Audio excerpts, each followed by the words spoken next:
ready to have the most fun you ever had with an electronic device.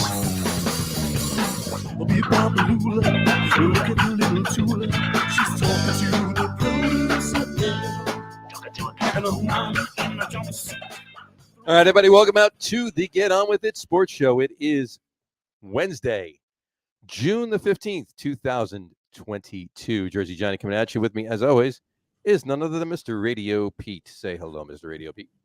Hello, Mr. RadioPete. How the hell are you tonight? All right, not bad. And we, I guess, just heard perhaps about the last we might hear from Harry Lug Nutz on this program during the intro theme.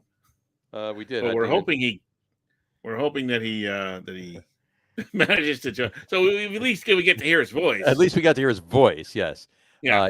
Apparently, the city of Denver is having internet issues right now.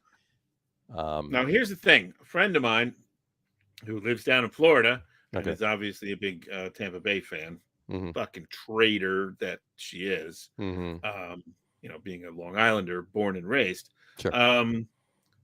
Put a meme on Facebook that said, Colorado weatherman calls for severe lightning in Denver tonight. Severe lightning in Denver. Yeah, I see what she did there. Yeah. Now, I don't know if that was actually the weather forecast or if that was just a meme. But now I'm thinking maybe that's the weather forecast. Maybe because Harry's internet is down, and he's let's face it, just too old and not technologically savvy enough to figure out how to get on without it. So. Sure. Now he actually tried connecting his hotspot on his phone to his computer, and for some reason that's not working either. Apparently his computer does not like his phone, even though they're both made by the same company. Which company is that, John? That would be one of those fruit companies. The Alley Banana. Yeah, something like that, right? Yeah, they hang from like a Granny Smith or something like that, right?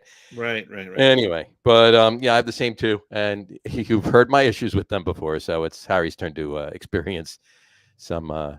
But the internet is not Apple's fault, right? The internet is whatever's internet provider. It probably is. It's probably his computer took down the whole internet grid for Denver. We might as well blame everything on Apple. Everything on Palo Alto. Yeah, exactly. Or wherever they are. I think they're in Palo Alto. Anyway. All right. So it's Pete and I until Harry figures out his technological dilemma. Yeah. Well, if I trash him enough, then he may get motivated to figure it out and get on here just to respond. Just to respond to it. Yeah, exactly. Say enough mean things about him. So. Exactly. Well, you know what? We should actually, you know what? I'm going to do this. You know what? Here. I'm going to text him right now. I'm going to tell him to at least comment. Oh, that's right. He can. Well, can he? From his phone. Do that on his phone. You can do it on his phone. Yeah. Well, what's his data plan? He might be reaching his monthly limit. Well, we'll see. We'll find out. I just sent the text, so we'll see what happens. Well, listen. If he sends a comment in, we'll know he will know he received the text. So. Yeah.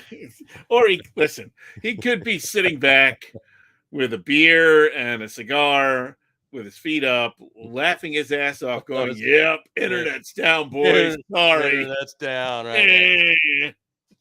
Anyway, so he's having a nice, relaxing evening at home. You know what, though? Speaking of a beer, do you mind if I have one?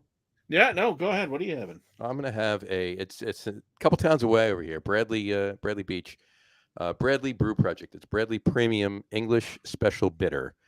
I know just a couple weeks ago I had an ESB on the show as well, but that one was from another local brewery, but it was what's it called? That beer was called Velvet Hand, if you recall. Yeah. The old Velvet. I was in until you said bitter. Well, it's like a misnomer. It doesn't have the word English in the name, so yeah, you should kind of expect some bitter. Right, but oddly enough, there are beers that are a lot more bitter on a regular basis than ESBs. It's almost not bitter. Oh, okay. So, but when are we going to see some Sharks in the Sand. I'll never. One day I'll remember the name. Sandcastles. I swear. Building Sandcastles. There you go. There you go. Well, I had the sand part right. When are we going to see you drinking one of those? I'll tell you what. The next show I will drink. Either a Building Sandcastles or a Trojan Sears. One or the other I will do. But I'll tell you right now, at least I will be drinking out of a Coastal Brewer glass. Oh, very nice. Look at that. Nice. Very nice. Fancy schmancy. Coastal Brew Works, the newest and bestest brewery near New Jersey. Exactly. So for now.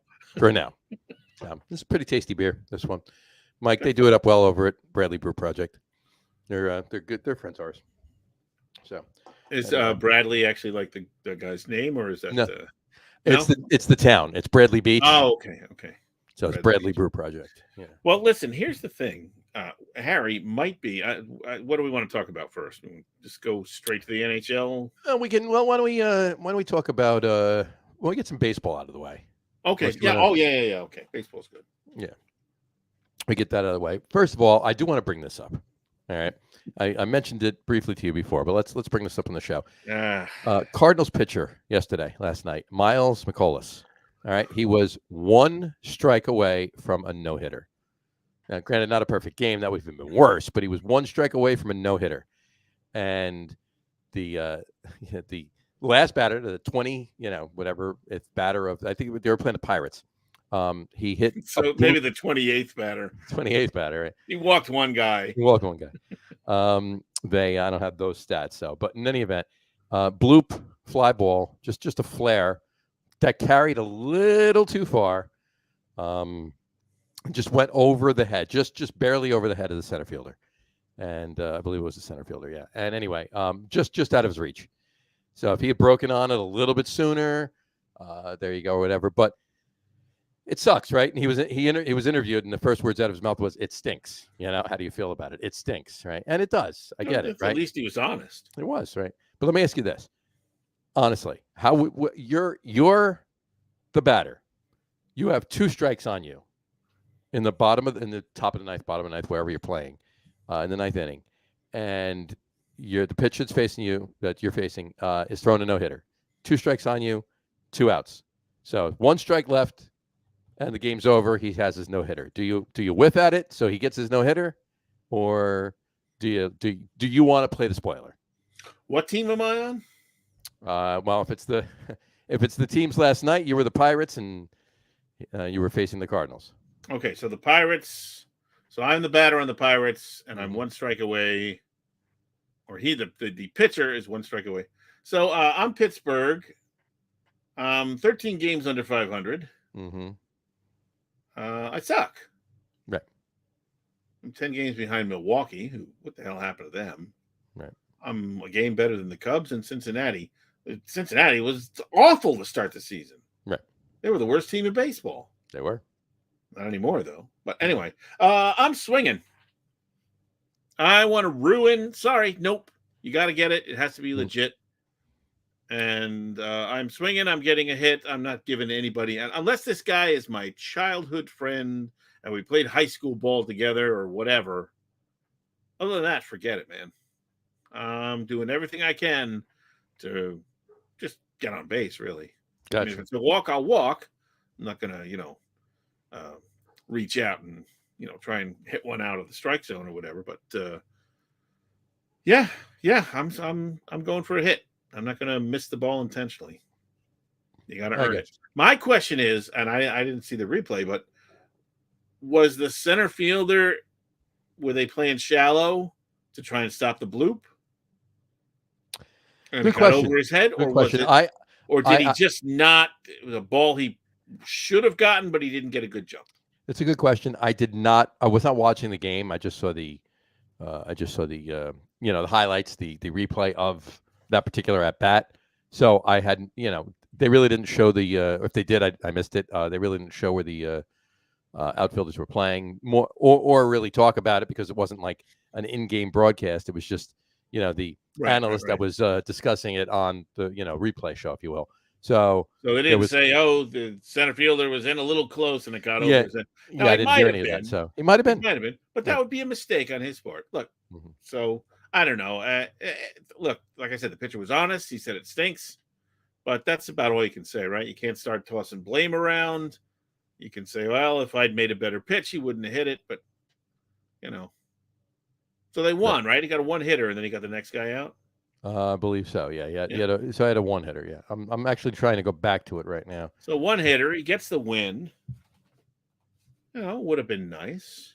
I mean, unless the center fielder was like ridiculously shallow, in which case, somebody should have been yelling at him. You shouldn't, play too much differently. I understand if you're getting close to a no hitter or a perfect game, and maybe you want to shade one way or the other or something like that. Depending on who was up, who got the hit, what does he do? Does he hit a lot of flares? Does he have power? I'm actually pulling it up right now. So there, as the pitcher of the second game of day-night doubleheader, Mike McCullough was given a late reporting time. He spent the first part of Tuesday walking his kids around the aquarium in downtown St. Louis. That's what I would have done. Exactly. Even strapping 5-month-old Rhett to his chest in a child carrier. Sure. No one recognized McCullough or even asked the 6'4", 230-pound pitcher to pose for a selfie. All right, get past all of that shit. So he's a nobody before this, is what they're saying. St. Louis won 3-1 in the opener, while the McCullough family was at the aquarium, and it beat the Pirates 9-1 to sweep the doubleheader. But there was a twinge of disappointment over being unable to pitch. So now here, 9-1, right? Okay, so that hit. It doesn't say. I'm just skimming through it. It really doesn't say. So they got to run. But I don't think they got to run on it. Shutout. Yeah. So I mean, I don't believe that because it was a single. The hit was a single. I don't think it might have been a double, but walk, stolen base, and then a double. That could have been it. Brings him in, right? Right. Yeah. So you can't complain about that. Right. But you're losing 9-0 at that point. All right. You're losing 9-0 at that point. Yeah. So it's the bottom of the ninth, or it was actually the top of the ninth because the Cardinals were home. But so it's ninth inning. You got 2 outs. You got 2 strikes on you. You're down by 9 runs. He's no hit you all day. What are the odds of a comeback at that point, right? Well, right. Certainly not a 9-run comeback, but I mean, you can't. So you're losing the game, right? You're losing the game. Right. The Pirates know they're losing, but you can't just go, there's no way we're going to win this one. Let him have his no-no. Screw that. Yeah. Look, again, maybe if it was a perfect game and there was some sort of connection, but I can't see not being as competitive as you can be. Well, I do agree with you. He's not a former Pirate, right, the pitcher? No. That I saw anyway. That I knew. No, sorry, we're playing spoiler here because that's all we have. Right, because and it's that's all we have. It's a divisional game, right? And so you look at it like that, all right? Like, okay, we're Mets fans, right? So take a look at it. We're playing the Phillies. We're down in Philly, and Aaron Nola's on the mound, and he's got a no-hitter going, and J.D. Davis is up in the top of the ninth. Aaron Nola's no-hit the Mets the whole day, except for a walk or two or something like that, and J.D. Davis is up at the plate, and he's got 2 strikes on him. Yeah, but we got to. I'm not going to sit there and say, just give it to Aaron Nola. No, fuck that. You got a guy on second. You got a guy on second base, and you're going to go, let him have it. No way, man. No. I want a single, and I don't care. I don't care if who's the slowest Met ever. I don't care if Todd Pratt is on second base, and it's a hard grounder to left field. You don't care. I'm sending him. You don't care if Ed Kranepool is on second base now. Yeah. I'm sending him no matter what. We're not dragging this out. Either we're going to lose it right now. It's not a no-hitter. Either maybe it'll be a shutout or it won't, but I'm sending him. Come on, you fat ass. Get your legs moving and get home. Get him in here. I don't care if the catcher stops. They bring out a Keurig. He makes himself a cup of coffee, a couple sugars, drinks half of it, and then lays the tag on him. I'm sending him. All right. That's perfect. Yeah, I agree with you. I do. Yeah, I mean, my first reaction to something like that, especially in that particular situation, is to, look at it as a sports fan, right? Just actually putting this in here because that's going to be an open. Looking at it as a sports fan? No. Your Keurig comment. No, just what I just said. It's going to be an open. No. Anyway, no. Looking at it as a sports fan, right, and not a team that is a bitter rival of my team or anything like that. You kind of almost feel bad for the pitcher because you have no allegiance to either team. That was right. Yeah. So you kind of feel bad. The story's about the pitcher, right? And you have no allegiance to either team, so you kind of feel bad for the pitcher. No dog in the fight. You kind of feel for the pitcher, yeah. Right. But if you look at it like that, it was a divisional game. It's not like it was an interleague game. Yeah, it's not like the Rays were playing the Mariners.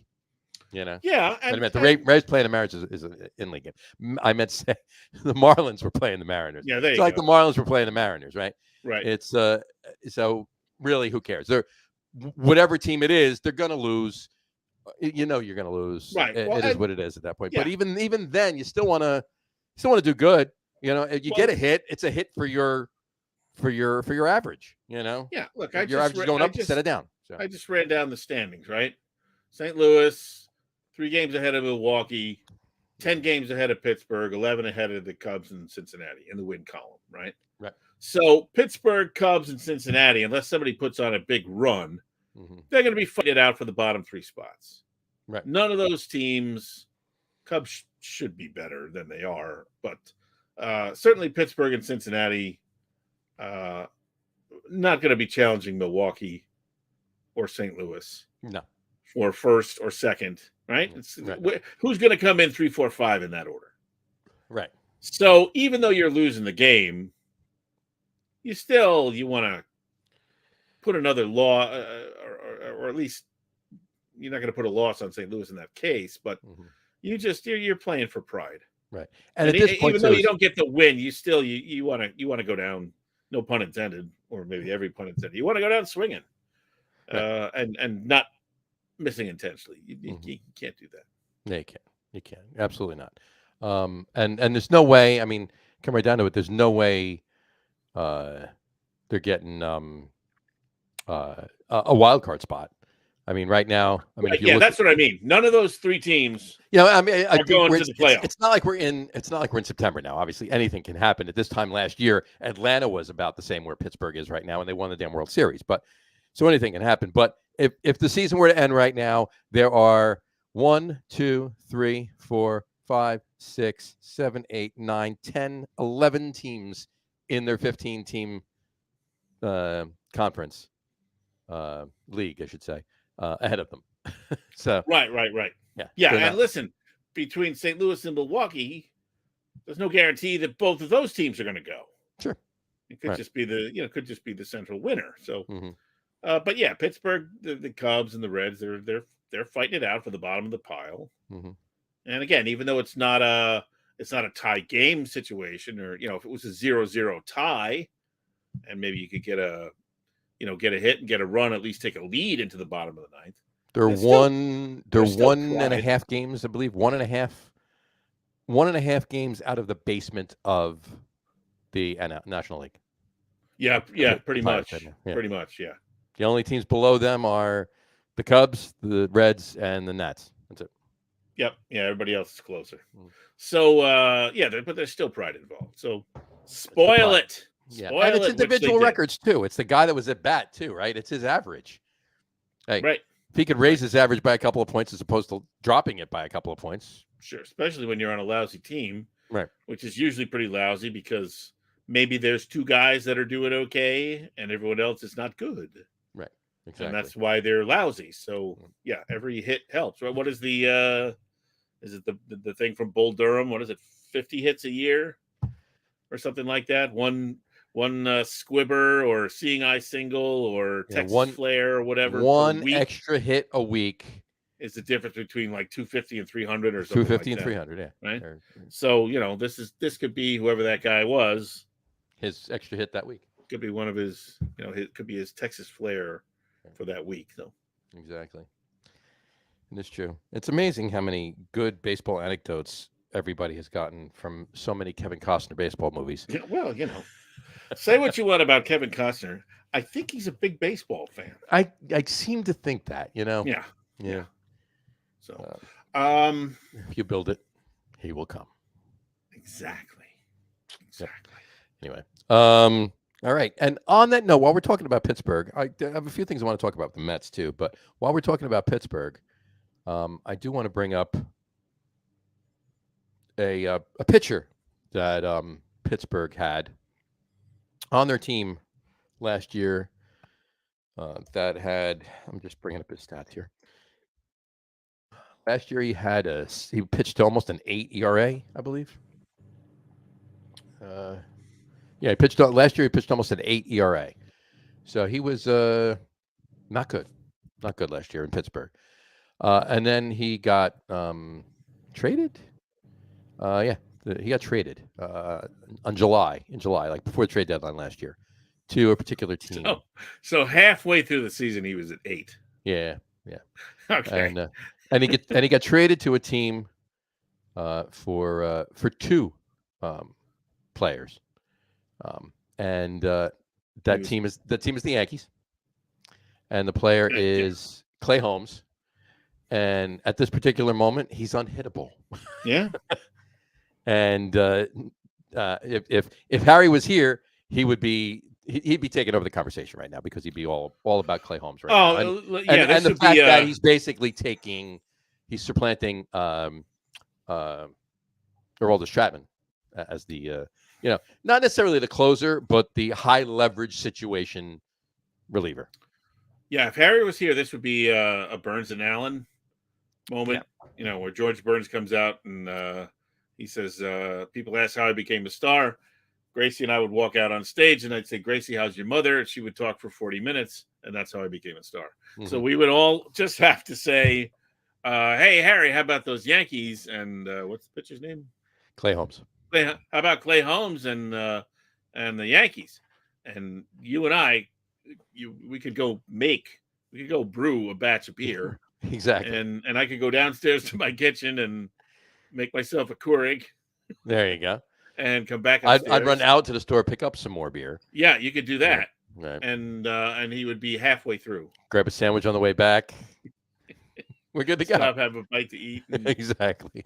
And he. So we're gonna miss our in-depth Yankee analysis. Yes, we are. Obviously, I don't. I know Aaron Judge is whacking the crap out of the ball, and I think I said either last week or a couple weeks ago, I think the Yankees did the right thing. They made him an offer. Mm-hmm. It wasn't good enough for him, and they said, "Well, we'll talk about it at the end of the year." Right. Now, maybe he'll walk, maybe not. If they win the World Series this year and he walks, I think they've done pretty well with Aaron Judge. Right. So it was the right thing to not cave before the season. Because now he's playing for all of it. And he's leading the league in home runs and RBIs, or I don't know, he's in the top. He's 5 in pretty much every offensive category or whatever. Pretty much. He's just taken off with it. And you know what? That is a gamble. I mean, at the beginning of the season, it was Aaron Judge gambling on himself. Now it's the Yankees gambling on Aaron Judge. Yeah. And depending on how the rest of the season plays out, it could go either way. But my question to you on that note is, regardless of what they do, regardless of whether they miss the World Series, get to the World Series, win the World Series, whatever, regardless of what they do from this point on, do you think Aaron Judge wants to stay and or will stay, regardless of, and will the Yankees give him the money he wants? Or it's not really the money he wants, right? It's the time he wants. It's an extra year. 7 instead of 6, or 6 instead of 5. I think they offered him 5 and they wanted 7 or something like that. I could be wrong. Which could be, for a lot of players now, that seems to be the bargaining point of contention, right? It's not, okay, we're, if there's somebody who wants to be the highest paid player per year, okay, that's, you deal with that. Or we may do that for 5 years. But if they just want to make a boatload of money, but they want it for 7 years, A lot of teams are balking at that. That seems to be the point of contention. I would think that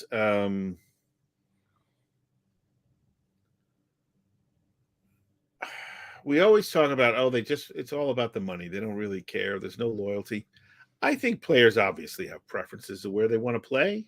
Right. Why would you want to leave a place like New York that has been so loving, right? I mean, look at what with the injuries. It was a couple seasons ago and a little bit last season, right? Oh, Aaron Judge, he's too big. He's breaking down. He's injury prone, but they still love him as long as you produce. Right. That's a great thing about New York or anywhere else.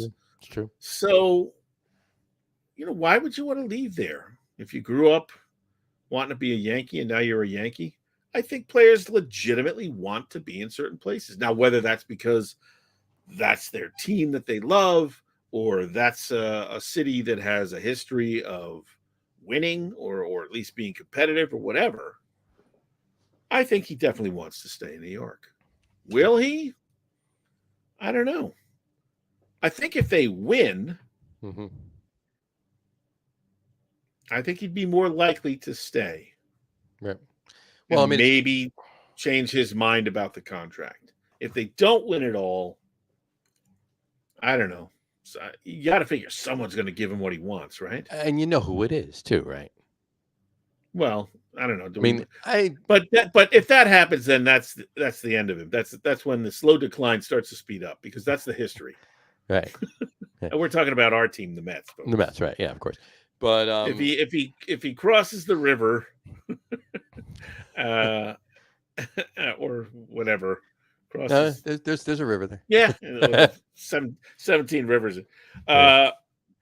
Then he'll have one pretty good season and then start to break down, because that's how things go. The Harlem River goes down, the East River comes up and goes around. So you're not necessarily crossing the Harlem River, but you're crossing the East River.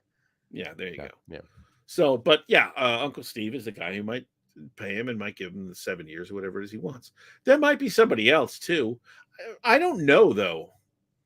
I mean, we are in June here, so we're how many weeks away from the All-Star break? Couple weeks, 3 weeks? 3.5 weeks. Yeah, 3.5. 3.5. Yeah. So a lot can happen, right? He's got a whole second half of the year.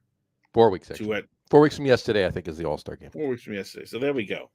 So he still has basically more than the second half of the year, but he's still got to do that. Still has to perform, maybe not at this crazy level, but at least darn good.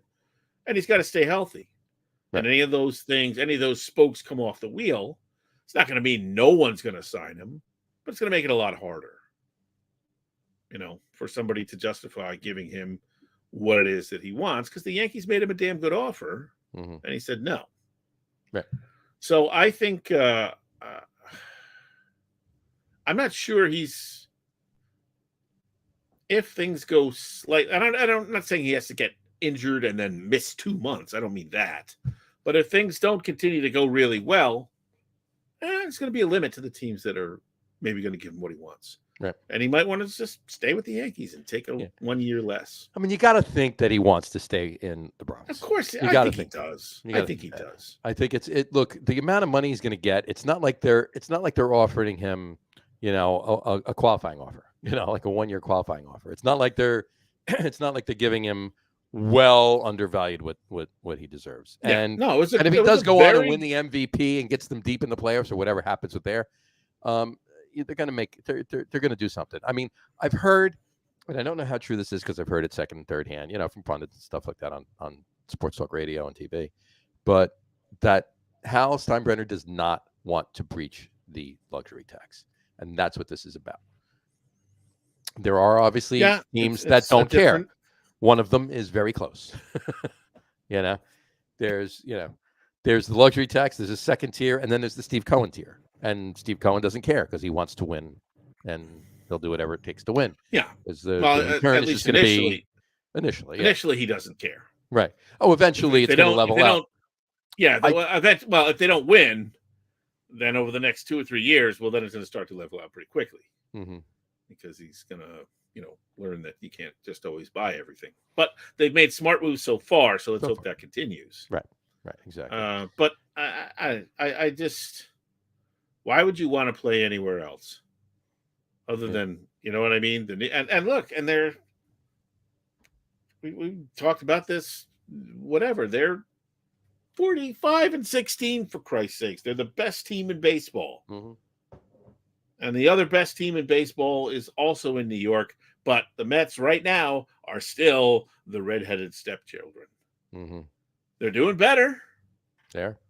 Yeah, they're only four games back in the win column and all that. But the Yankees are still better. And they're more the darlings of the city than the Mets will ever be. Right.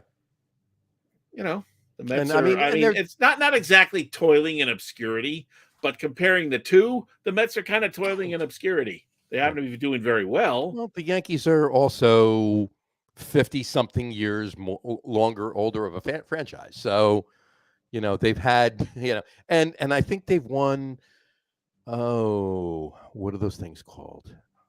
World Series. Championships? Oh, yeah, World Series. Yeah, I think they've won, they've won 7 or 8 or 9. 7. Yeah. So it's 25 more than the Mets have won. Yeah. Okay. So yeah, they're the greatest. That has a little to do with it. Yeah. So in any event. But that shouldn't get the Met fan down because we're having a great season. No, yeah, and that was my point to you, and that was my question to you. This is a great season. This is one of the best seasons in Mets history.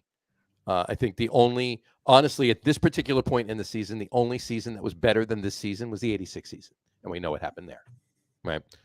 The Mets are 4 games behind where they were at this particular point in the season in '86. So this is technically the Mets' second best season of all time. So the Yankees are basically where the Mets were in '86. Pretty much. And the Yankees are, and would you agree if I said one of, because the history is just so long and there's been so many good Yankee teams over the course of the last 100 and plus years, that one of the best seasons, at least in, the last 50 years anyway, would be the '98 season. Sure. Okay. All right. The Yankees are 2 games behind where they were at this particular point in '98.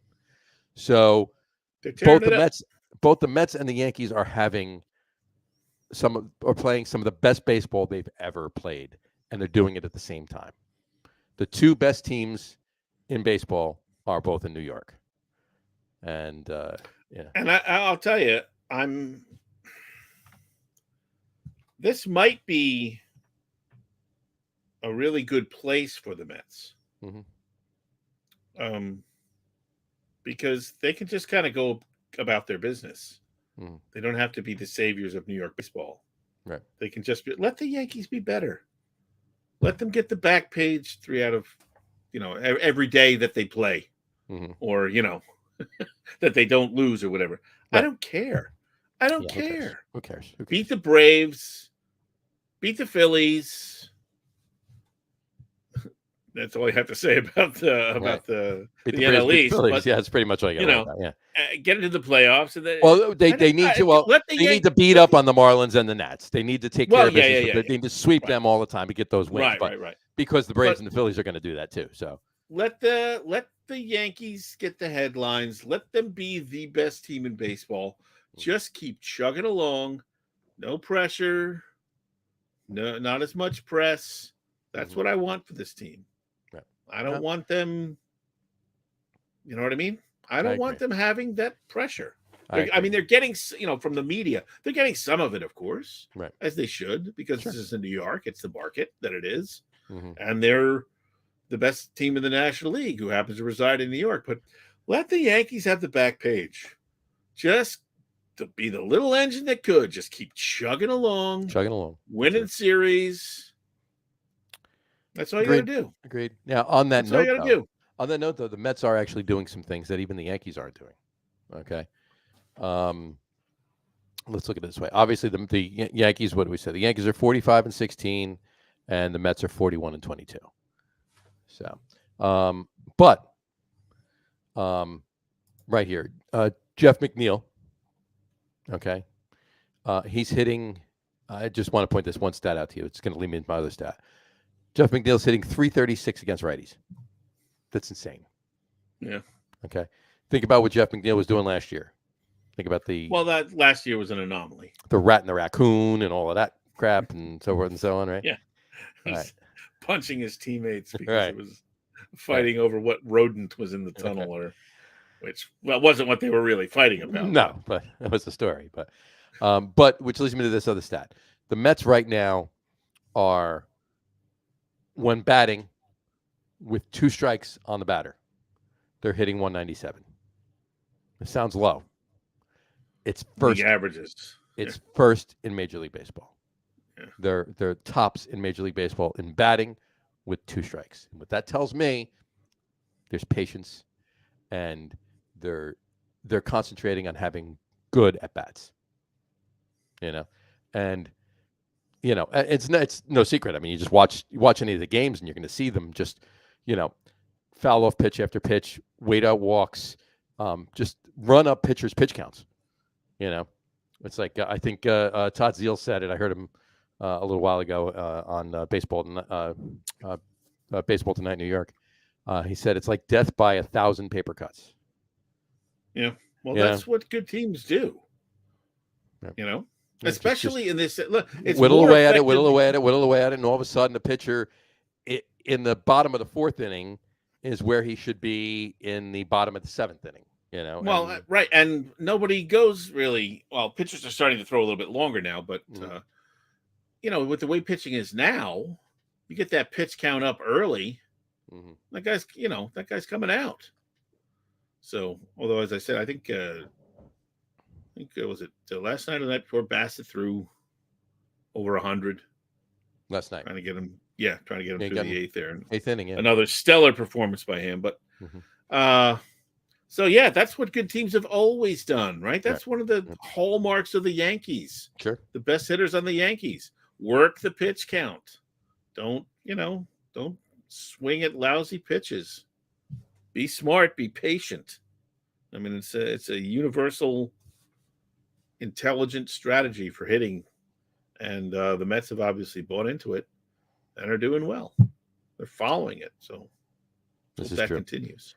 And on that note, too, you talk about Bassett. He, whatchamacallit, he had been sliding there. I mean, he had been pitching not well, or not as good as he started out pitching. And it did kind of come out last night. He was talking. There was an issue. I mean, he was pitching to McCann every time he was out, and McCann's been hurt. So now he's pitching to. First, he was pitching Mazika.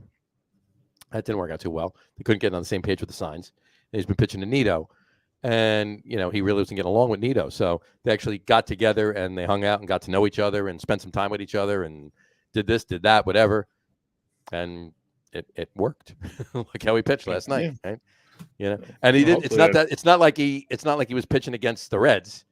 He was pitching against the Brewers. I mean, they're a good team. Oh yeah, although they've been struggling lately, but they've been struggling. They're still capable of cranking it up on any given night. And I was in fact thinking, oh great, Brewers were like when they lost 8 in a row or something like that, or and I'm like, oh great, now they're going to come into New York and figure it out, and beat the crap out of the Mets. But so far that hasn't happened. Right. Yeah, listen, I don't know. Maybe there's going to be one of those personal catcher situations between the two of them. Who knows? But you also have to consider the fact, and the Mets don't have their top 2 pitchers. That's where I was going with this. So haven't had them for weeks now. The Mets are where they are. One of them the whole season. The Mets are where they are. Been out a month and a half now. Yep. The Mets are where they are without their 2 aces. Without how many Cy Youngs between those 2 guys? 5 between the 2 of them. 5, right? Mm-hmm. Yeah. 5 Cy Youngs between the 2 of them. So, when they come back. Now, it's not like they're winning every game 10-8 either. No. So, those guys coming back, it's the pitching staff has done a decent job in their absence. So it's not like every game is going to be a shutout from now on. But yeah, when you bring those guys back, who both, can eat up some innings. Of course, you're going to have to, work both of them into it. Right. Then that's going to be, you should continue. I don't expect the Mets to get hugely better because they're already playing so well, right? Even with those two pitchers, right? It's not like they're going to win out the rest of the season when they come back. Yeah, they're not going to win 9 out of every 10 games because they get DeGrom and Scherzer back. But here's the thing. But they could go on some runs where they win 9 out of 10. Right. But here's the thing. The two weakest pitchers that they have on their staff right now, those two spots become their two strongest spots. Right. So everything gets right. better. But my point is those weakest spots haven't been terrible. They haven't been terrible. They haven't been terrible. They've been solid. We get 3 really good starts, and then it's a slugfest for the other 2 guys. We can't wait to get our aces back. Right. Would you say that the 5-5 road trip that they went on out west, losing one to the Padres, one to the who they start with, one to the Angels, and 3 to the Dodgers. Would you say that would have been a little bit more lean towards the Mets? Maybe they only lose 1 or 2 to the Dodgers. Maybe they sweep one of the other 2 teams, kind of thing. If they had their best 2 best pitchers? Yeah, if they were there. Yeah, sure. You're going to have more of a chance. You would think that would be, right. Certainly that Dodgers series you think would be. But you know what? On the other hand, I don't think it was necessarily a terrible thing that they lost a few games. Mm-hmm. That's no, it's not. And they went 5-5 too, and they went 5-5, and they've won. If you're the Mets and you get to the World Series, you're going to see one of those teams most likely. So, it doesn't. I don't think it's a terrible thing that you familiarity get a little, a little bitterness in your mouth from a loss, right, or from a sweep. I felt that way for so many years about so many different things. There's, history will show you that more often than not, and it doesn't happen all the time, but more often than not, a team that faces elimination by a team that they lost to in the regular season, in the playoffs, hungry. Mm-hmm. You want revenge. Absolutely. Now do they play in New York this season? They have to. Yeah, they have to at some point. So you're going to get some other games there, and we'll see how that goes. Let's see. But I mean, unless you're dominated by another team the entire season, that could be very disheartening. Right. But if it's close, you're down, or a game, or you've lost 1 or 2 games to them, and you want revenge. That's motivation, So I don't think it's a terrible thing. And 5-5 against those teams is not that shouldn't be looked upon as bad. That's not bad. That's not bad at all. It's really not. And again, you're on the road too, so I don't think that should be looked at as a negative thing. The Mets have a 3-game home series, August 30th, 31st, September 1st, against the Dodgers. Okay. So if you win 2 of those, and you're down 4-2, or if you lose 2 of them, right, and you're 1-5 against the Dodgers over the course of the season, you're hungry for revenge should you meet them on your way to the World Series. If they can, if they can win the series, if they can go 2-1, then it would be the Dodgers would be winning the season series 5-3.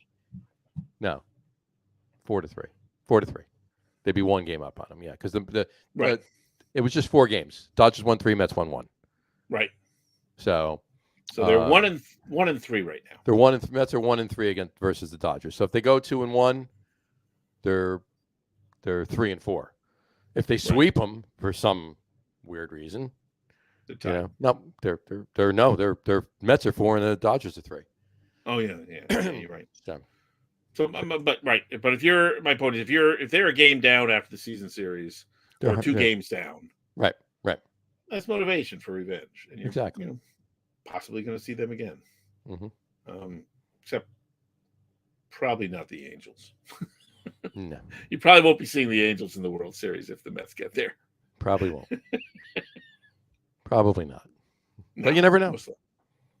You never know. Yeah, probably not. We kind of know.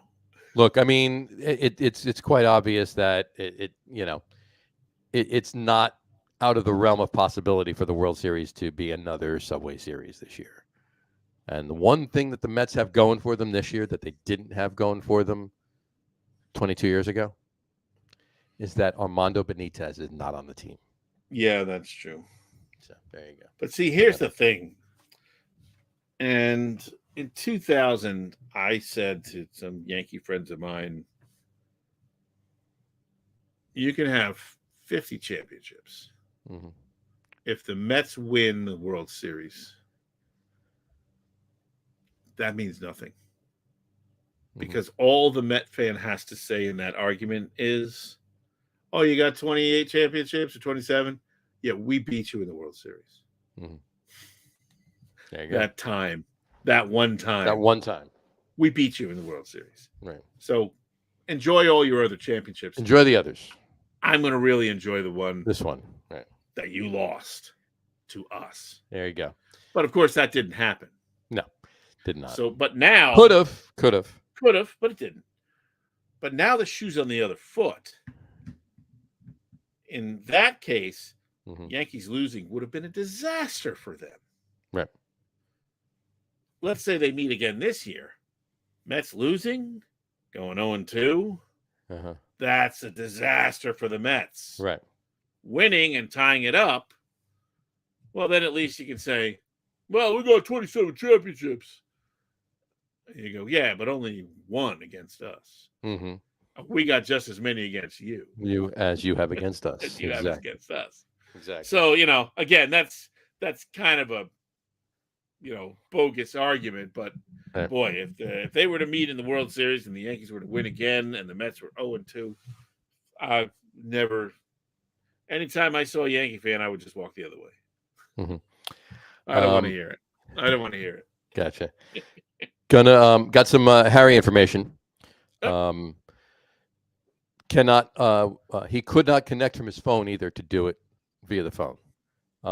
He's guessing that his service, Verizon, is maxed out with the internet cable outage. Everybody's on their phones because they're all in the same boat he is. And he can't even get on Facebook on his phone. Is it storming and lightning out there? I'll have to ask him. He said he's actually going to go out in a little while and drive somewhere to try and get on his phone. So we'll see if that happens.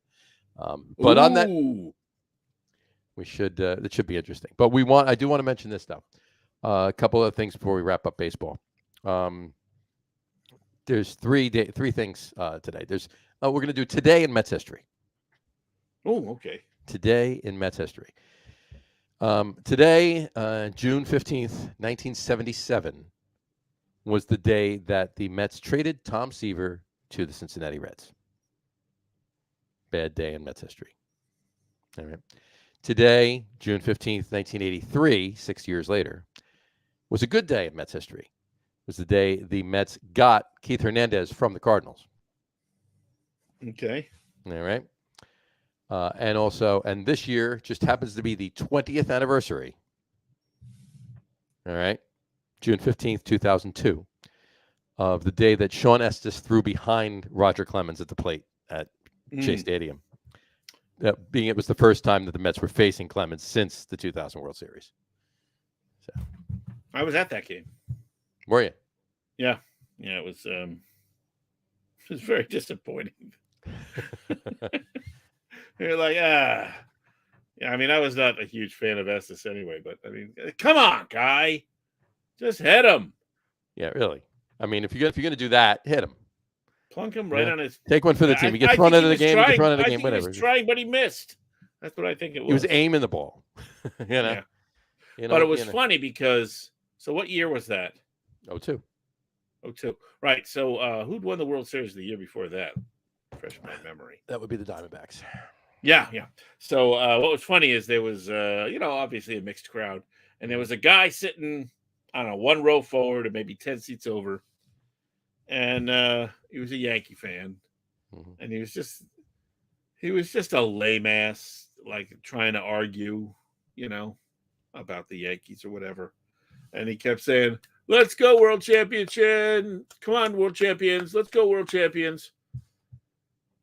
Like we would all look at him and go, the Diamondbacks aren't playing, right? Because they were the current champions at the time. And who did the Diamondbacks beat in that World Series? They beat the Yankees. Oh, that's right. Yeah. So, so like he didn't, And then what was really funny, there was like it was a hive mind for, at the end of the game ends, and then the PA announcer comes on and he announces the score and the winning pitcher and the losing pitcher, right? Mm-hmm.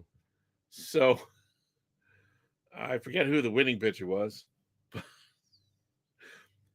And everybody's standing up and we're walking out, and that guy's, walking out over here. So he happened to kind of be sort of in front of me. Mm-hmm. And there's a bunch of us lined up, bunch of Met fans. And so the public address announcer comes on. Today's winning pitcher is blah, blah, blah. Losing pitcher is, and like 9 or 10 of us all together leaned over towards that guy and all went, "Roger Clemens!"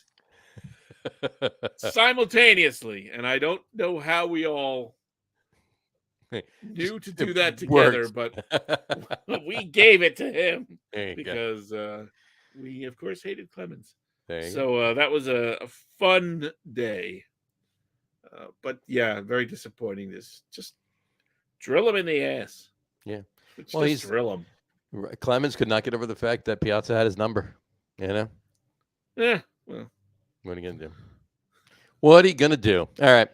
Well, that's today. That's today in Mets history. So there you go. All right. Whatchamacallit? Let's move on to I only have one thing that I wanted to bring up, but I'll bring it up quick. Just throw the background up there because it is football. Football. Right? A little football. NFL Network analysts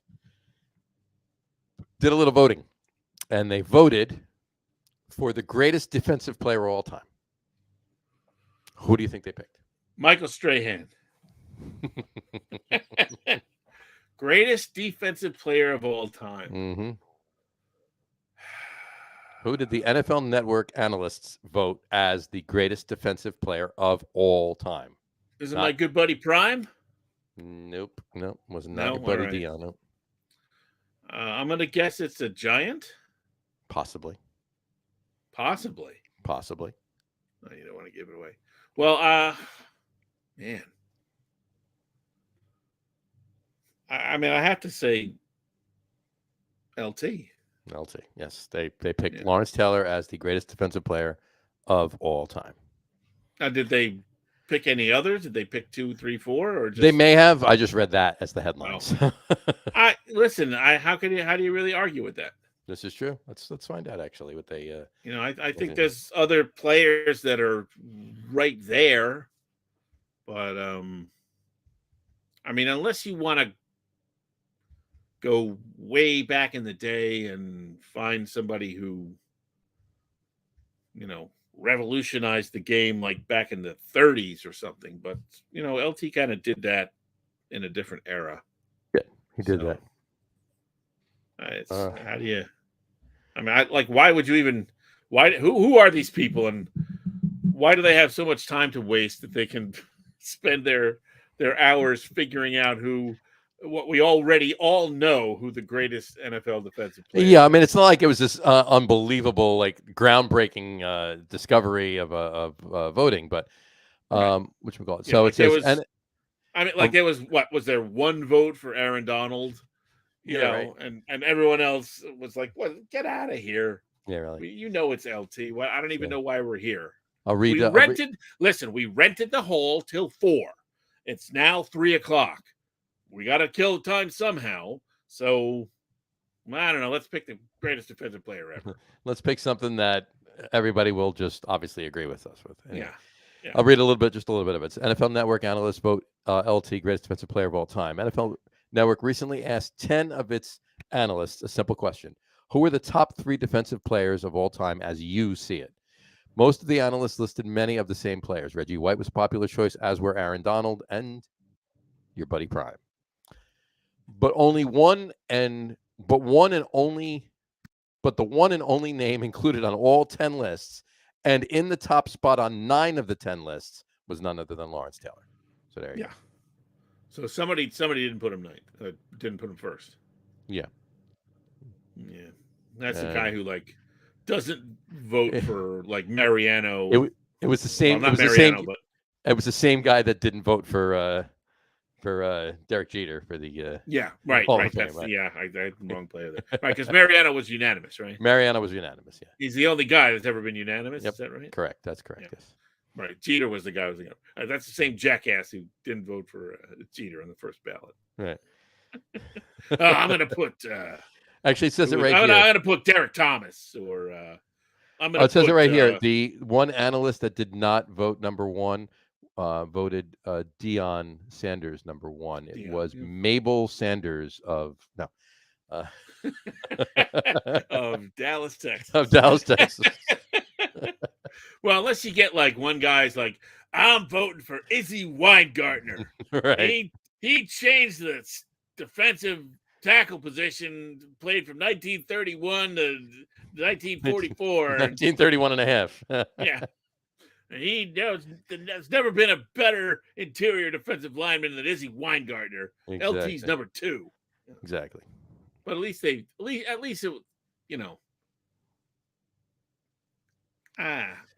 you could sort of say it's a semi-legitimate pick. This is true. Listen, Prime, you and I, we know we go way back, and you were something. Yeah, no question. But he was something before he was something. He was something before. Not much of a tackler. When you're talking about great defensive players, secondary guys who hit hard, Deion's name doesn't come up that much. Still a defensive presence. Sure. But certainly I think his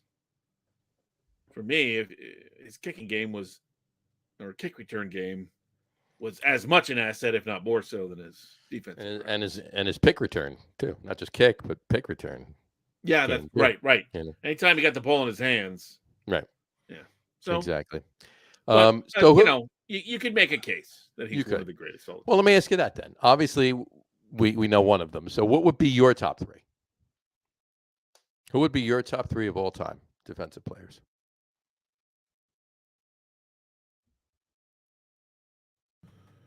My mic was off when I did that, right? Yes. Okay. Sometimes I have a little cough button here on the mic. Right. This is the Yeti Blue, by the way. Yes. And every now and but it does. Gotcha. Good. Your top 3 defensive players of all time. You don't have to overthink it. Just top of your head. I'd probably put Aaron Donald. And I'd probably put Derek Thomas up there. Okay, fair enough. Played in obscurity. I'm assuming with LT being the 3rd. No. LT would be number 1. Sorry. Okay, yeah. I'd probably put.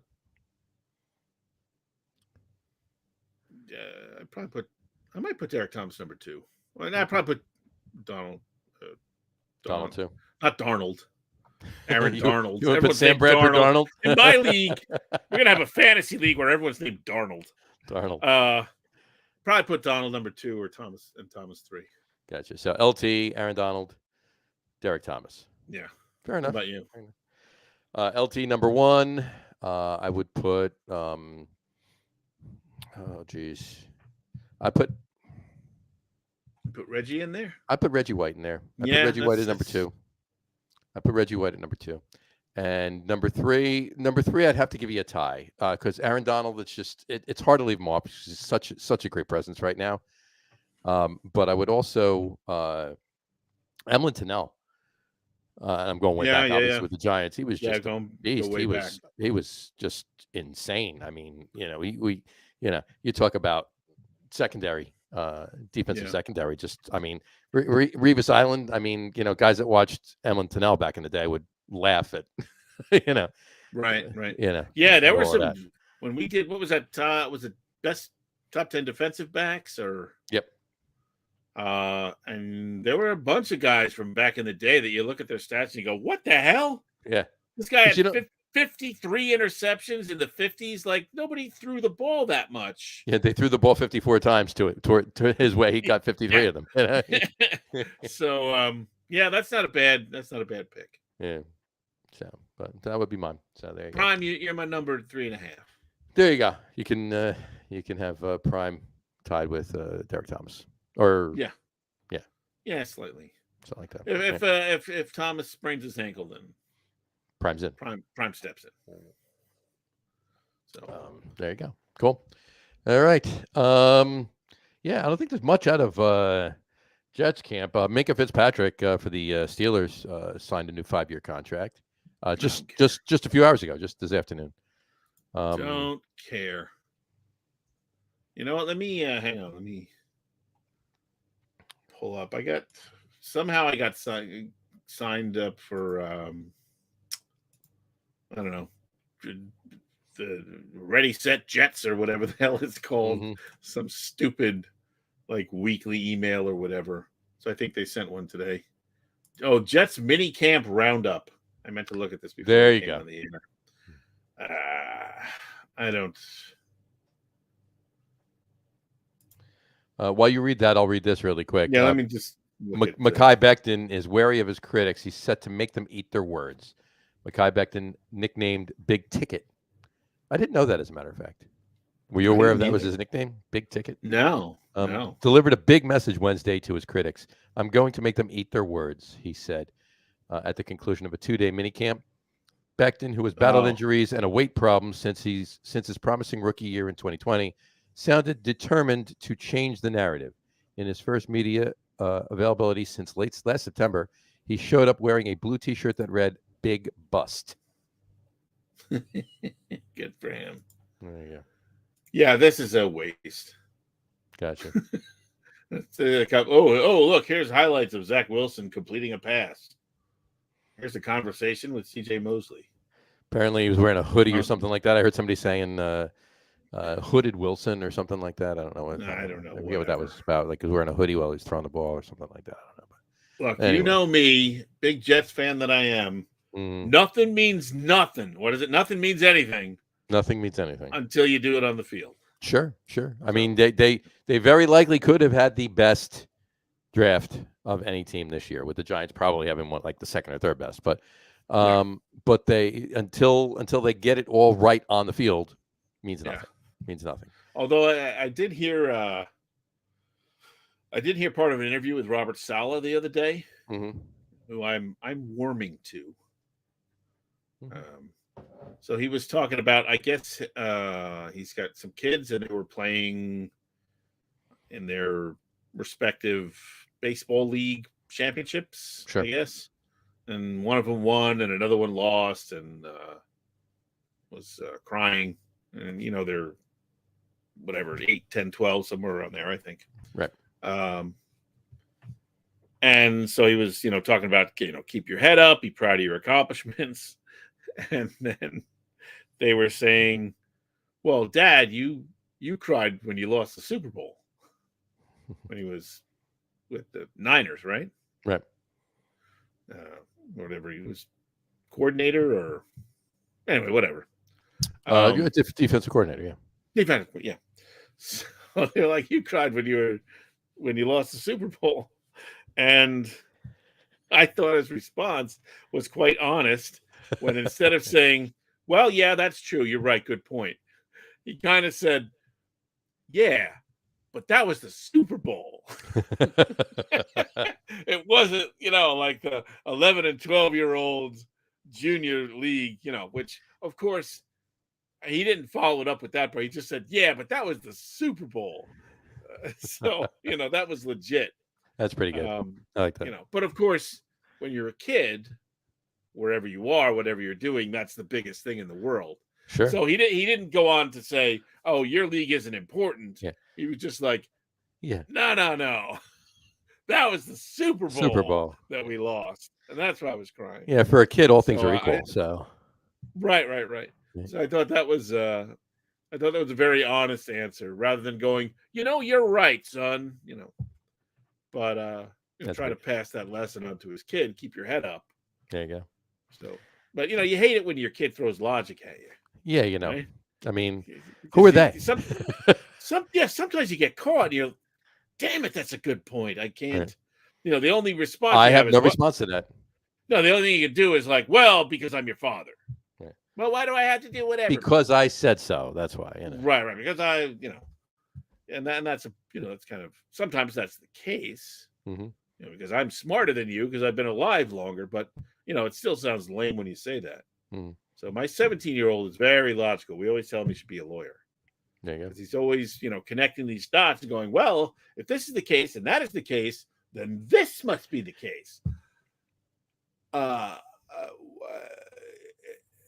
Get out of my face, you rat thing. Because he's right, and you can't argue. This is true. This is true. But I thought it was refreshing to hear him, kind of go like, without actually saying, your shit's little and mine was really big. Right. That's what he was kind of saying. That's exactly Super Bowl. Right. I thought that was kind of cool. That's pretty cool. I hope he gets. I hope he's a good coach, and I hope he gets a fair shake. I hope he get Pete Carroll, and this is true. Run out of town before he has a chance to get things going. That would not be good. All right. Let's mosey on to a little b-ball. Only an hour 6 on. Well, listen, we got baseball and football out of the way in an hour. We got baseball and football out of the way, and we did talk a lot about baseball. And I mean, there's not really a lot to talk about with basketball and hockey. I mean, we're talking about 4 teams now, right? So, yeah. I mean, bottom line, look, what did we say 2 weeks ago? You said Celtics in 6. And Donnie rubs it in my face. Harry said Boston in 6. Harry said Boston in 7. You said Golden State in 6. And if Golden State wins tomorrow night, you were the only guy who has a chance to hit it on the head. No, Harry can hit it on the head too. Oh no, that's true. Yeah, if Boston wins the next 2 and wins the wins the Harry and I both have a chance to get the winner correct. He has a shot at getting the whole Megillah, and you have a shot at the whole Megillah too. Right. I don't know, man. Beating Boston 3 in a row is tough. Yep. But Game 5, what were they up? 14 or whatever it was. And it was pretty decent, yeah. Boston came back and finally had a great third quarter and then was actually leading, but I think it was too soon. Yep. I think Boston came back, not that you have the luxury of, well, let's not come back until there's 6 minutes left in the fourth. We don't want to tie it up until that. But they couldn't sustain it. They came back in the third, tied it up, took the lead, couldn't hang on, couldn't play well enough. Yeah, they needed to split the difference between when they did it in the third and 6 minutes left in the fourth, right? Yeah, somewhere in between. Turn it on at the beginning of the fourth and run with it, and hopefully that lasts you for the whole 12 minutes, And then it just got away from them. And look, what can you say? The Warriors are they're too good. They are. They have too many options, It would not. I'll say this right now, and I know I said Warriors in 6, and I still stand by that. I think the Warriors are winning tomorrow night. I think the finals are done tomorrow night. But I would not be shocked if Boston makes a series of it, meaning winning tomorrow night. Yeah, I mean they're going to be at home and having a good Game 7. What would that be? I guess Saturday, right? Would be Sunday. Sunday, yeah. Whatchamacallit. But they see, I think the Warriors. Well, I'm not going to say can't, but can't with a caveat win 3 in a row. In Boston. It's going to be it's going to be hard for them to win their third in a row in Boston. Right. But I also think the Garden's going to be rocking up there. I also think can't with a caveat Boston winning Game 7 in Golden State. I don't know how they do that. If they win Game 6. True. It's weird how what's the closest one of these games has been? 10? Yeah, they haven't been close. First game was 12. Second game was 19, then 16, then 10, and then 10. But somehow, because of the back and forth, these games have all been or closer. at least seemed close, right? Yeah. But when they get out of hand, they really get out of hand. Yeah, it seems as if just not so much a switch gets turned on by the team that is running away with it. It's just like it's almost like a switch got turned off by the team that's not. Yeah, I'm not going to say that. I think I closed out the. I'm not going to say that. Let me open up the game here, and then I'll get back to what I'm not going to say. I got to go back to Monday because I just wanted to touch on the. Let me open the box. I'm not going to say that Robert Williams is the key to Boston's victory. No. But he was really the only guy that was plus the other night. Right. I mean, he had 10 points, 4 for 5 from the field, hit both of his free throws, which is amazing. 8 rebounds, a couple assists, Tatum was minus 13. Horford was minus 19. Yeah, guys Jaylen that you don't Brown think they were was done. minus I mean, 19. They were just. It's not. They did not play. They did not have a good game. They did not have a good game. And listen. You have to develop some sort of inside presence. I'm constantly perplexed at how Boston just cannot seem to get inside at all. And then when you had Williams out there, you're getting at least a little something out of them. They have to find some way. They just can't, because when they go cold from the outside, the whole team goes cold. Right. Suddenly, no one can hit a three. Right. It's just, it's done. It's crazy. And they can't even seem to get in. No one can break down the defense and even get in for a mid-range jumper with, rare exception. It's just, I mean, the Warriors defense stifling. Yeah. And I just wonder, like, at this point, Boston, you got to figure something out. Was it more the Warriors defense though, or was it more just Boston not playing a good game offensively? Well, look, they shot 34% from three. Right. 11 for 32. 41% from the field. The Warriors, 9 for 40 from outside the arc. That's 22%. 46 from inside. So, it's the. I don't know. It's so strange. It's so strange to me. We have breaking news here from Log has written in. Okay. And the breaking news. The key to Boston winning is scoring more points than the Warriors. Well, that is true. Yeah, it's the mid-range jumpers. Yeah, Log is right about this. Absolutely. Jaden and Brown missed mid-range jumpers, the kind that has won championships for every other team in the other ones. Yeah, Jaden and Brown missed mid-range jumpers, the kind that has won championships. The kind that has won championships every other team. You spelled one wrong. Yeah. Log. Won championships every other team. But the history of the NBA. Yeah. The point is correct. Right. So when you were finally getting those shots, you were missing them. I don't know, man. Yeah, well, that's it. The mid-range jumpers are the Tatum and Brown, not Jaden and Brown. Right. Oh yeah, who's Jaden? Who's Jaden? Jaden Tatum. Jaden Tatum. Did you meet Jason? Are you buddies with? We got to get together. Me, Prime, and Jason Tatum. Jaden. Jaden, right? You, me, Don, and Jaden should get together. Don was Don. Yeah, Don and Jaden. Oh boy. Anyway, but he's right. The mid-range jumpers are the issue there. Yep. Yeah. Yeah, especially when you're not getting a whole lot of them, and then it's just I think I've been saying this the whole playoffs, right? About various teams. Entire teams just seem to go ice cold, and then nobody wants to take the shot, and it's dribble and pass. And even when you get penetration, Tatum or Jaden is one of the few guys that can kind of make his own shot and stuff. Right, but it's, right. You're in there. You're down inside the around the free throw line. Put it up, man. There you go.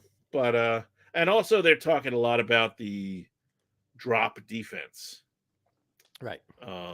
And the idea was, well, instead of playing the drop defense, I guess the last game they were all over Steph Curry. Had somebody on him every second, right? In his pocket, in his socks, as our old soccer coach used to say.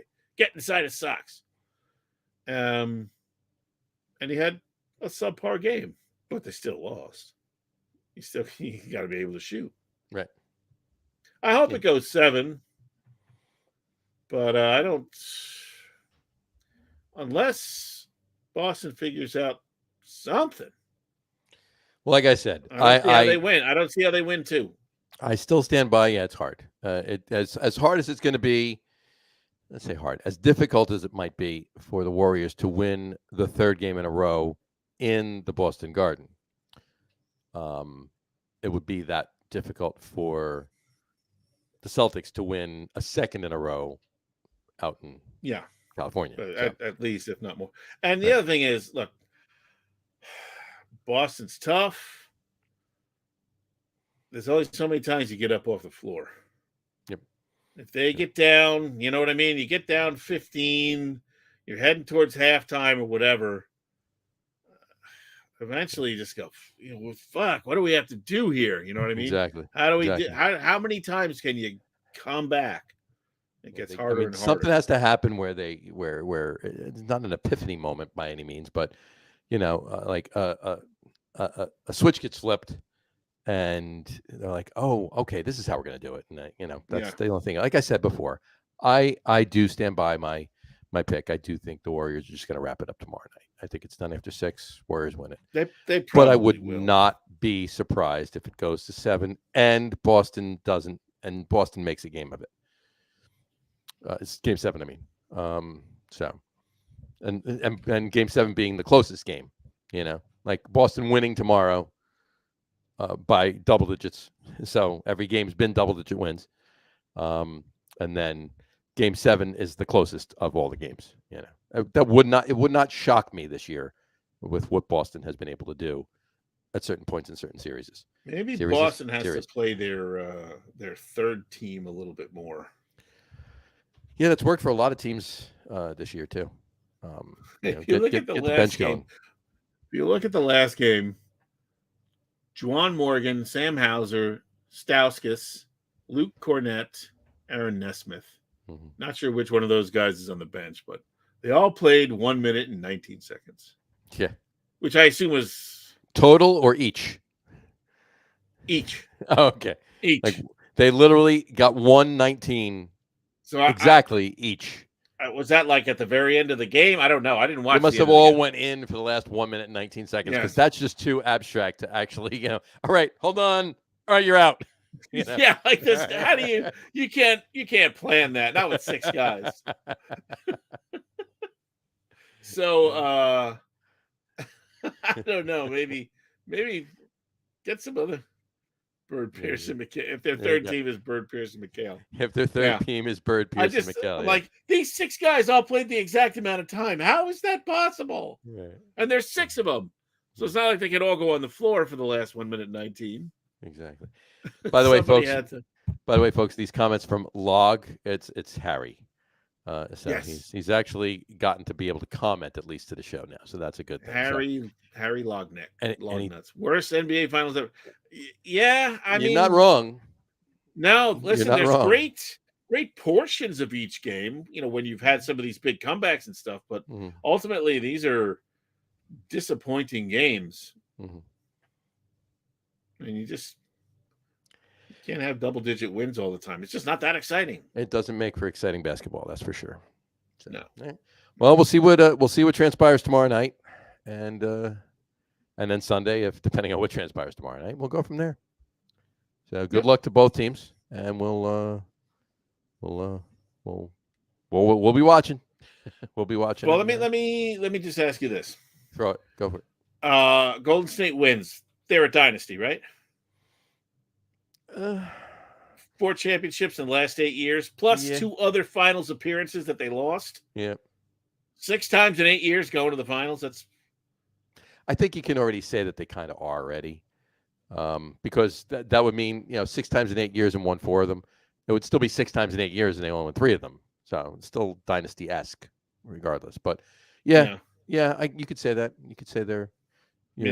It's not a word that dynasty-ish. It's a word that gets thrown around by a lot of people, I think, too cavalierly. Mm-hmm. But I think that's legitimate. Like you can't have a dynasty. You can't really have a dynasty in 5 or 6 years. If you win 6 years in a row, okay. Right. If you win 3 out of 5, you're kind of on the cusp. Mm-hmm. But 4 out of 8 and 2 other finals, if they sucked the other 4 years, I would say no. Mm-hmm. Unless they were there every year. They were in the finals 6 of the 8 years and won 4 of them. Yeah. That's. And he said it's thrown around cavalierly. I don't think the Cavs are a dynasty. Not the Cleveland Cavaliers. It's not been thrown around Cleveland cavalierly.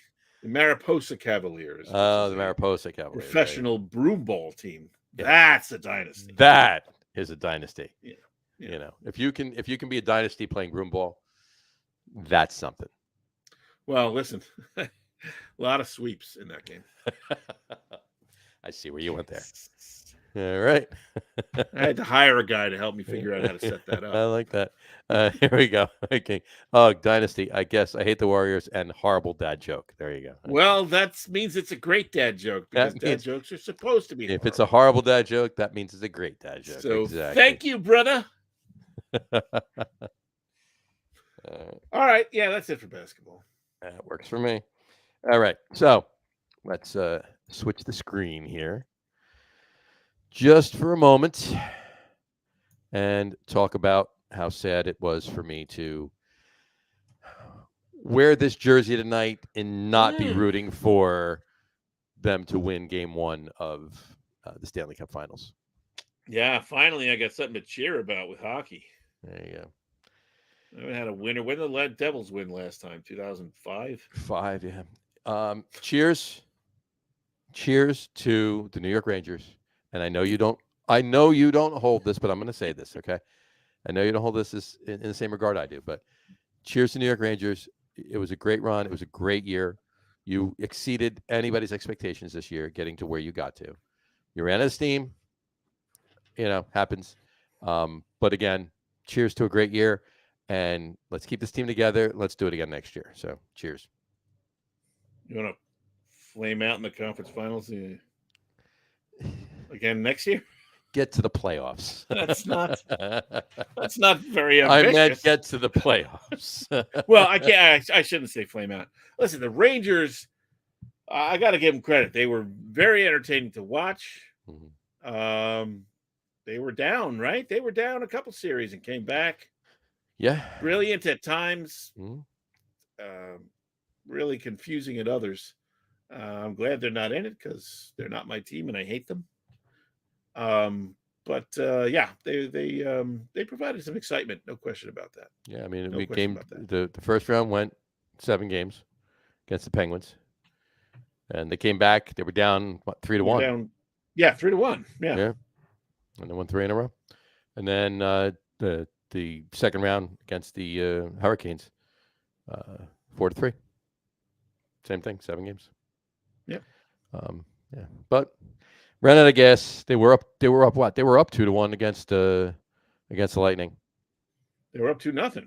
They were up 2-0, and Tampa came back and won 4 straight. Yeah. That's running out of gas, is what that is. If you're up 2-0 and you lose 4-2 in 6 games, you ran out of gas. There's no other way to say it. And listen, I certainly understand the sentiment of right. We've got Florida teams playing hockey that just doesn't seem right, Mm-hmm. But Tampa Bay is the 2-time defending champions. champions. Sure. And you don't get to be king of the hill without knocking the other guy off. So, yeah I think part of it is the Rangers had to work very hard to get there. So I agree with you. Part of it is running out of steam, and part of it is going up against a damn good team. Yeah. Just, And I only have one other thing to say. I know my glass is empty because I just took a last sip there, but one other thing to say. Go Avalanche. There you go. Cheers. And not because the Lightning beat the Rangers. And I'm going to say this. Not because the Lightning beat the Rangers. Because I don't want to see a three-peat. See, I kind of do. I like Colorado, though. But really only because our partner's out there. This is true. And my nephew's out there. And but that's not enough reason to. Yeah, my nephew lives out in Colorado. But that's not enough reason for me to root for the team. Well, I'll be rooting for the Avalanche along with Harry. So you root for who you want to root for. Listen, they were up. Honestly, you're from the island. And not that you're an Islanders fan, but you're from the island, and you're a Devils fan. Both of which are in the East. Thing. So how do you root for Tampa? You almost because they have beaten the Islanders and the Rangers a number of times. And the Devils on their way. Well, not on their way to the Cups. I mean on their way to the Cups. Gotcha. I got you. On their way to the Cups. They beat the Islanders last year to get to the Cup and win it, and they beat the Rangers this year to get to the Cup and win it. Right. Right, and I think 3 years ago they beat the Rangers. I don't know. I don't remember. But they have brought me much joy because let's face it, the Devils have not. It was the Islanders twice. It was the Islanders twice, yeah. I mean, the Devils are, they're a fucking joke right now. So they're not going anywhere. There's no chance that Tampa Bay is going to break my heart by beating the Devils in the conference finals. That's just not going to happen. Fair enough. But they have brought me joy by beating my rival, the what is it? What is the saying? The enemy of my, the friend of my, what is it? The friend of my enemy is my enemy. The enemy of your enemy is your friend. Is my friend, yeah. Right. The enemy of your enemy is your friend. That's the Lightning in a nutshell. Right. They are the enemy of my enemies. Lightning in a nutshell. Yeah. Coming to you from. It would be kind of cool to see a three-peat. I'd love to James Spader TV show, Lightning in a Nutshell? Yeah, I think so. I think it was Lightning in a Nut Sack. That's right. I'd like to see him win 4 and then give the old high sign to the Islanders too. There you go. That would be great. You would I would probably take another 2 years of. So I would sign up for another 2 or 3 years of Devils obscurity to see that happen. Make no mistake. My honestly, when it comes to hockey, my hatred for other teams is much more powerful than my fandom for the Devils. For the team you like. I like the Devils, but I'm not a hockey guy, and they're only my team because I think I've said this before. When I was in high school, they moved, and I was upstate, and everybody was a Ranger fan. I didn't even know what Long Island was, let alone let alone where it was. Well, right, where it was, or where the Islanders, they're from some island, I guess. Hawaii, right? Yeah. Well, I knew it wasn't Hawaii. I thought maybe they were from Cuba, maybe, or I don't know. But so it was like, oh, there's a new team in the area. The Devils, New Jersey Devils, came from Tennessee, I think it was, or wherever. Bermuda, Minnesota, Bermuda, whatever. No. So I was like, the Devils ironically came from Colorado. Did they? They were the Colorado Rockies. There we go. So not they came to the current baseball Colorado Rockies. To Jersey. They were not the Rangers and they were not the Islanders. So I said, okay, that's my team.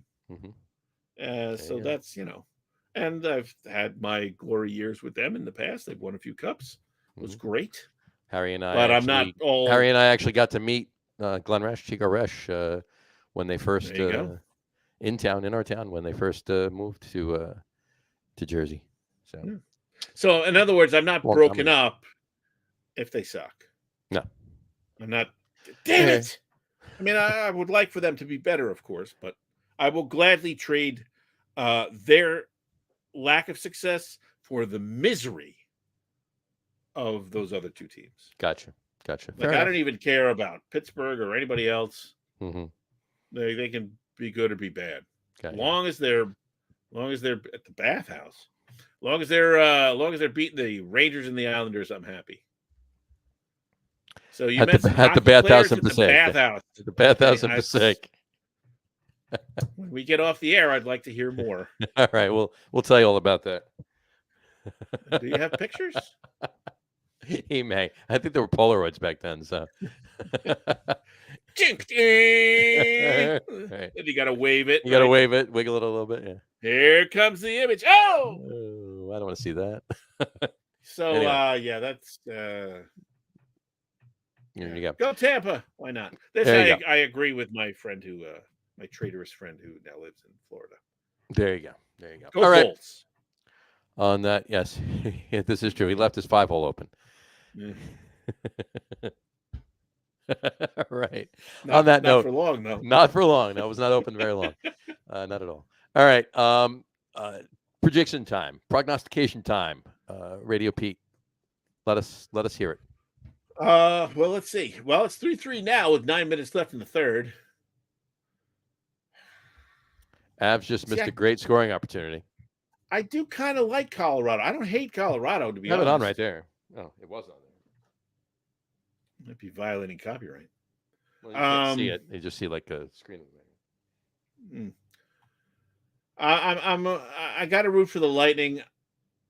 I think it's going to go 7. Colorado's tough. They're ooh, my screen is all funky. Yeah, your screen is getting a little funky. It is, right? Look at that. Oh. Ooh. Can you still talking about max headroom? That's pretty. I can hear you perfectly. It's just your screen. It's kind of cool, actually. I'll take that. Yeah, I think it's going to go 7. I think Tampa Bay wins. Colorado's scrappy though. They're tough, man. Colorado is very scrappy. You can never count them out. I won't be overly crushed if the Avalanche win, but I'm rooting for the Lightning. There you go. All right. Well, what's your So I say Lightning and 7. Lightning and 7. So let's make a note of this. Where am I? Okay. Fine. Pete. TB7. Not TB12. TB7. TB7. Harry. Are we coming through out there? Let us know your choice. What is your prognostication? Avs and what? Let us know. We're waiting for it. I am going to say Avs and 6. Ooh. Mm-hmm. Well, they better win tonight. There you go. Harry, let us know. Just type a number and a name. I'm loving this screen. This is great, folks. Just listening. If you're just listening to the audio podcast, you're gonna want to go on and watch the video on Facebook and on YouTube. And even if you don't want to watch the whole thing, go to about an hour 30 and look at Pete's camera. It's really cool. I'm really digging it. It's really, really cool. I got to take a couple pictures of. There we go. I got a good one. There we go. One more. Yikes! I don't know, man. I have a hub that I plug almost everything into. Mm-hmm. And remember, I used to have camera problems. I realized because I have 2 external monitors, I plug them both into the hub. Then the camera doesn't work. Right. So I plugged the HDMI. One of the monitors has HDMI. The other has a DVI cable. Mm-hmm. So I plugged the HDMI directly into the laptop, and that seemed to solve the problem with the camera. So we stopped glitching for the moment. It stopped now, yeah. Harry just said, well, the only thing worse than a bunch of Russians is a bunch of Russians from Florida. Yeah. There you go. By the way, just to mention on the outside, as an aside right now, it's starting again. Maybe it's while I'm talking. If that has anything to do with it. While Harry is figuring out what his pick is for the entire series here, whether it's there we go. Tampa Bay rooting for the Avs, but the Bolts will win another Communist Cup. There you go. In how many games? How many games, Harry? Are they winning in 5 and in 4 and 5 and 6 or in 7? What are they winning in? Will it be a sweep? Will it be a sweep? A gentleman's sweep? Or 6 or 7 games? Which will it be? Let us know. 7. It's going 7. Harry. TB7. So both you and Pete, both you and Harry. By the way, there you go. There's your proof right there. He said 7.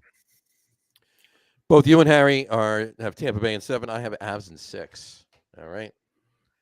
You agree with me, Harry. That's not good. That's not good for you. There you go. That's my stellar prognostication record will attest. We will see what happens. Yeah. I don't think I've been right about a single series in anything. Exactly. And on that note, I would like to point out one thing. Take yourself back a few years, actually a little bit more than a few years, but what kind of started Tampa on their climb to, he said no. There you go. It started Tampa on their climb to greatness, if you will, right?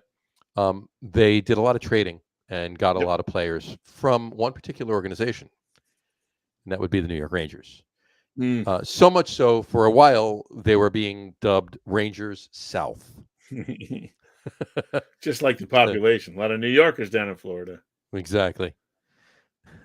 He said Putin's interference. He said. There you go. In any event, on that note, so Rangers South beat Rangers North the other day. That's basically what it boils down to. So anyway, all right. I think they're a little beyond Rangers South at this point, but it was what started them on this climb to greatness, if you will. So yeah. In any event, all right. On that note, I think we're good. Was there anything else you wanted to bring up? Oh, hold on one second. There was one thing I remember you telling me. Should I put the graphic up? Hockey. Oh, yeah. We might as well mention that now. All right. I'll throw it up. You talk. Go. So here it is. Lightning and the Avalanche. First Stanley Cup final in the history of the league to feature two teams that don't end in the letter S. So if the Rangers had won, that would be ruined. Sure. Only the second time in the history. This is the one I find amazing. Second time in the history of the 4 major U.S. sports that this has been the case. Mm-hmm.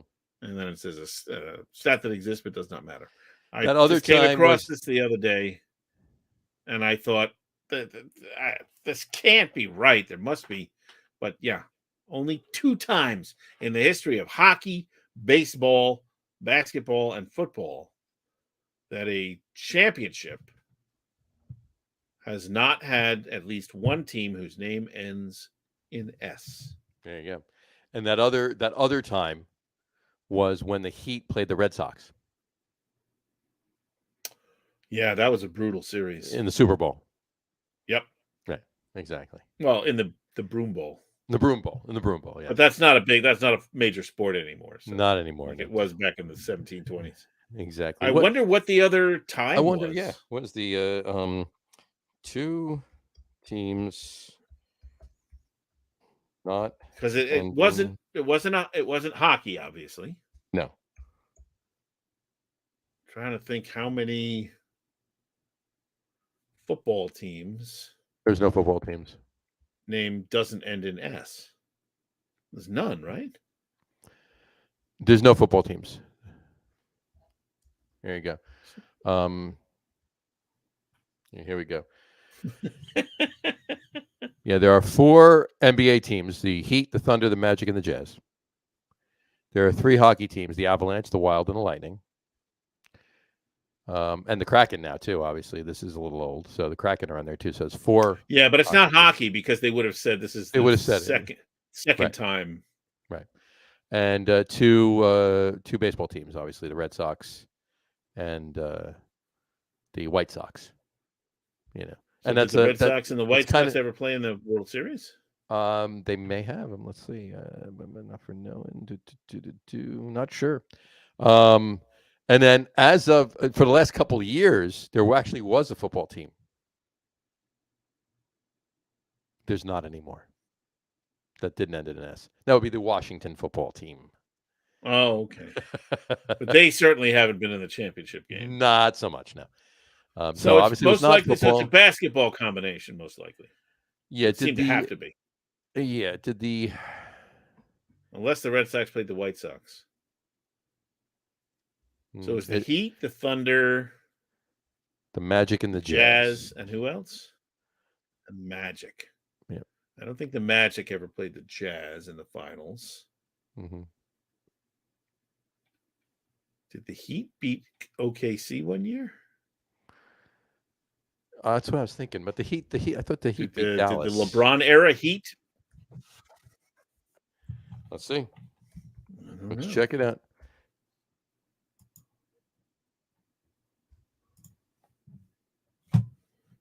Here we go. Right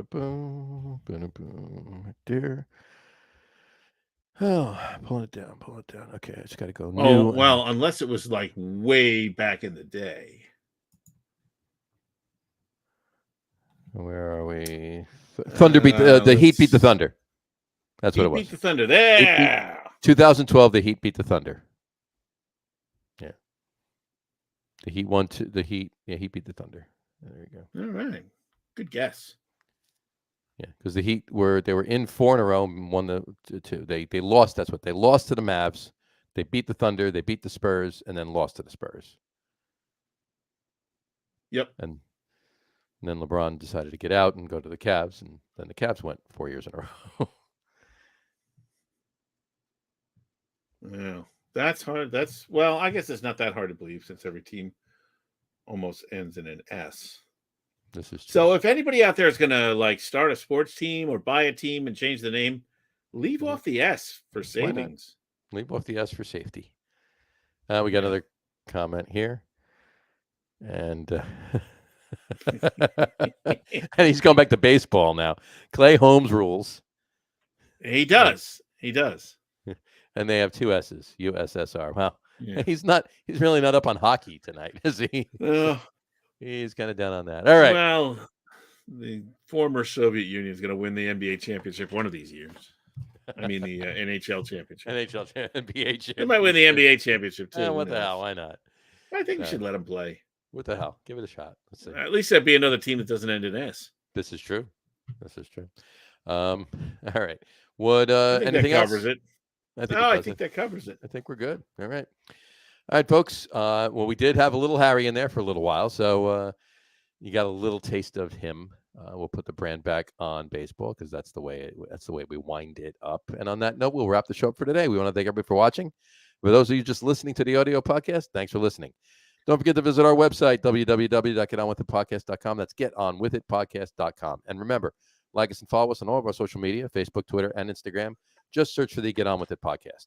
And, of course, all of our shows are available on YouTube as well on the Locker Room channel. Remember, we go live with the video podcast on both Facebook and YouTube every Wednesday night at 7:30. And for those of you who just want to listen to the audio podcast, you can do so on Apple Podcasts, Spotify, TuneIn, Stitcher, Google Podcasts, Amazon Music Podcasts, and iHeartRadio as well. And if you haven't done so already, please subscribe to one or more of those feeds, and you'll never miss a show. Again, thanks for following along with us. Have a great rest of your week. Have a wonderful weekend. Keep watching baseball. Watch Game 6 of the NBA Finals tomorrow. Continue to watch Game 1 of the Stanley Cup Finals tonight. And we'll talk to you soon, folks. We'll see you next week. Take care. Cheers. Avalanche on the power play. Less than a minute to go. There you go. I think we're going to OT. I hope this isn't one of those series where we have like 5 overtime games. Oh, that would suck. I can't stay up that late. I know. Exactly. All right, folks. All right. Cheers.